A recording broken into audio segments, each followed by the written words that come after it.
नमस्कार साथियों, आज की हमारी कहानी है जहाँ नारायण वहाँ लक्ष्मी का वास। एक बार भगवान नारायण लक्ष्मी जी से बोले, लोगों में कितनी भक्ति बढ़ गई है, सब नारायण नारायण करते हैं।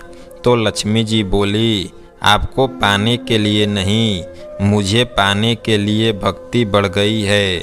तो भगवान बोले, लोग लक्ष्मी लक्ष्मी ऐसा जाप थोड़ी ना करते हैं। तो माता लक्ष्मी बोली कि विश्वास ना हो तो परीक्षा हो जाए। भगवान नारायण एक गांव में ब्राह्मण के रूप लेकर गए। एक घर का दरवाज़ा खटखटाया। घर के यजमान ने दरवाज़ा खोलकर पूछा, कहाँ के हैं? तो भगवान बोले, हम तुम्हारे नगर में भगवान का कथा कीर्तन करना चाहते हैं। यजमान बोला, ठीक है महाराज, जब तक कथा होगी आप मेरे घर पे रहना। गांव के कुछ लोग इकट्ठा हो गए और सब तैयारी कर दी।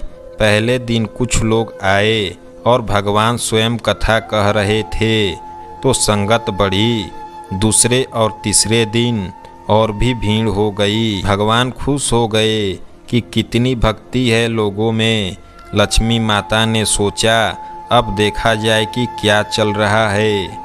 लक्ष्मी माता ने बूढ़ी माता का रूप लिया और उस नगर में पहुंची। एक महिला ताला बंद करके कथा में जा रही थी कि माता उसके द्वार पर पहुंची और बोली, बेटी जरा पानी पिला दे। तो वह महिला बोली, माताजी 3:30 बजे हैं, मेरे को प्रवचन में जाना है। लक्ष्मी माता बोली, पिला दे बेटी थोड़ा सा पानी, बहुत प्यास लगी है। तो वह महिला लोटा भर के पानी लाई। माता ने पानी पिया और लोटा वापस लौटाया तो सोने का हो गया था। यह देखकर महिला अचंभित हो गई। लोटा दिया तो स्टील का और वापस लिया तो सोने का। कैसी चमत्कारी माताजी हैं। अब तो वह महिला हाथ जोड़कर कहने लगी कि माताजी आपको भूख लगी होगी, खाना खा लीजिए। यह सोच के कि खाना खाएगी तो थाली कटोरा चम्मच गिलास आदि सोने के हो जाएंगे। माता लक्ष्मी बोली, तुम जाओ बेटी, तुम्हारे प्रवचन का समय हो गया। वह महिला प्रवचन में आई तो सही, लेकिन आपस की महिलाओं की सारी बात बताई। अब महिलाएं यह बात सुनकर चालू सत्संग से उठकर चली गई। अगले दिन से कथा में लोगों की संख्या कम हो गई। तो भगवान ने पूछा कि लोगों की संख्या कैसे कम हो गई? किसी ने कहा, एक चमत्कारी माताजी आई है नगर में, जिसके घर दूध पीती है तो गिलास सोने का हो जाता है, थाली में रोटी खाती है तो थाली सोने की हो जाती है। उसके कारण से लोग प्रवचन में नहीं आते। भगवान नारायण समझ गए कि लक्ष्मी जी का आगमन हो चुका है। इतनी बात सुनते ही देखा कि जो यजमान सेठ जी थे वह भी उठ खड़े हो गए और खिसक गए और माता लक्ष्मी जी के पास पहुँचे। बोले, माता, मैं तो भगवान की कथा का आयोजन कर रहा हूँ और आपने मेरा घर ही छोड़ दिया।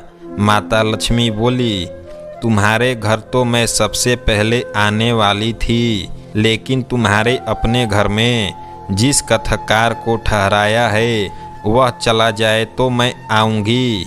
सेठ जी बोले, बस इतनी सी बात, अभी उनको धर्मशाला में कमरा दिलवाता हूँ। जैसे ही महाराज भगवान कथा करके घर आए तो सेठ जी बोले, महाराज आप अपना बिस्तर बांधो, आपकी व्यवस्था धर्मशाला में कर दी है। महाराज जी बोले, अभी तो 3 दिन बचे हैं कथा के, यहीं रहने दो। सेठ जी बोले, नहीं नहीं, जल्दी जाओ, मैं कुछ नहीं सुनने वाला, किसी और मेहमान को ठहराना है। इतने में लक्ष्मी जी आई और कहा कि सेठ जी आप थोड़ा बाहर जाओ, मैं इनसे निपट लूँ। माता लक्ष्मी जी ने भगवान से बोला, प्रभु अब तो मान गए। भगवान नारायण बोले, हाँ लक्ष्मी, तुम्हारा प्रभाव तो है, लेकिन एक बात तुमको भी मेरी माननी पड़ेगी कि तुम तब आई जब संत के रूप में मैं यहाँ आया। संत जहाँ कथा करेगा वहाँ तुम्हारा लक्ष्मी निवास जरूर होगा। यह कहकर नारायण भगवान ने अपने बैकुंठ धाम के लिए विदाई ली। अब प्रभु के जाने के बाद अगले दिन सेठ के घर सभी गांव वालों का भीड़ हो गई। सभी चाहते थे कि माता सभी के घरों में बारी बारी आए, पर यहाँ क्या, लक्ष्मी माता ने सेठ और बाकी सब गांव वालों को कहा कि अब मैं जा रही हूँ। सभी कहने लगे कि माता ऐसा क्यों, क्या हमसे कोई भूल हो गई है? माता ने कहा, मैं वहीं रहती हूँ जहाँ नारायण का वास होता है। आपने नारायण को निकाल दिया, फिर मैं कैसे रह सकती हूँ? और वे चली गई। जो लोग केवल माता लक्ष्मी को पूजते हैं वे भगवान नारायण से दूर हो जाते हैं। अगर हम नारायण की पूजा करें तो लक्ष्मी तो वैसे भी उनके पीछे पीछे आ जाएगी, क्योंकि वह उनके बिना नहीं रह सकती।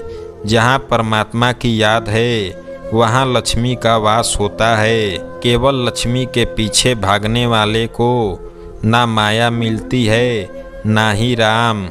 दोस्तों, वीडियो अच्छी लगी हो तो चैनल को सब्सक्राइब और वीडियो को लाइक अवश्य करें।